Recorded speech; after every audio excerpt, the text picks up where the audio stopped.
Justin. Also, new details tonight on controversial remarks that Governor Hickenlooper made to the state's sheriffs. He recently spoke at their annual meeting. His remarks went viral on social media. Tonight, political specialist Sean Boyd has that video for us. And Sean, this is all about those new gun laws.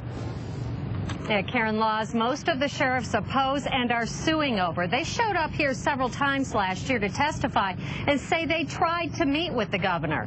He apologized to them, insisting he didn't know they wanted to talk until it was too late. In fact, he says if he had known more, including how controversial the laws would be, he might not have signed them all. I'll tell you the funny story. It is a weird, I think we screwed that up completely. Standing before Colorado's county sheriffs, Governor Hickenlooper didn't just put his foot in his mouth. He seemed to get it stuck there, repeatedly telling the sheriffs if he'd only had more information, he might not have signed last year's controversial gun laws. So we were forming legislation without basic facts, which I think is a bad idea in every case. It took almost a month to get the facts. By that time, I'd pissed you guys off. They'd already passed legislation that I said I was going to sign.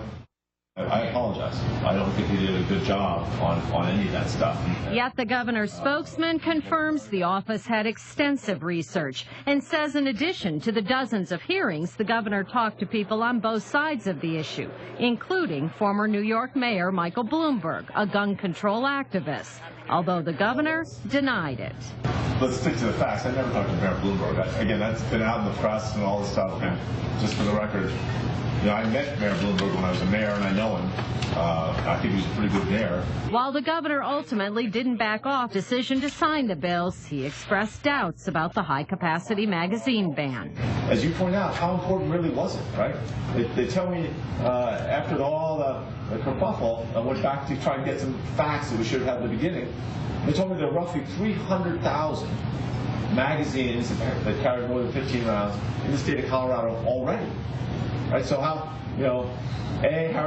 a police enforcement officer ever going to tell which is the old one, the new one? And if we'd known that it was going to divide the state so intensely, I think we probably would have thought about it twice. Now, the governor says by the time he got all of the information, one of his staff members had already said he would sign the high-capacity magazine ban, so he felt obligated, although it is interesting he himself said he would sign it early in the session. The question now, will this hurt the governor's re-election bid? And I will have analysis on that from both sides of the aisle tomorrow at 6.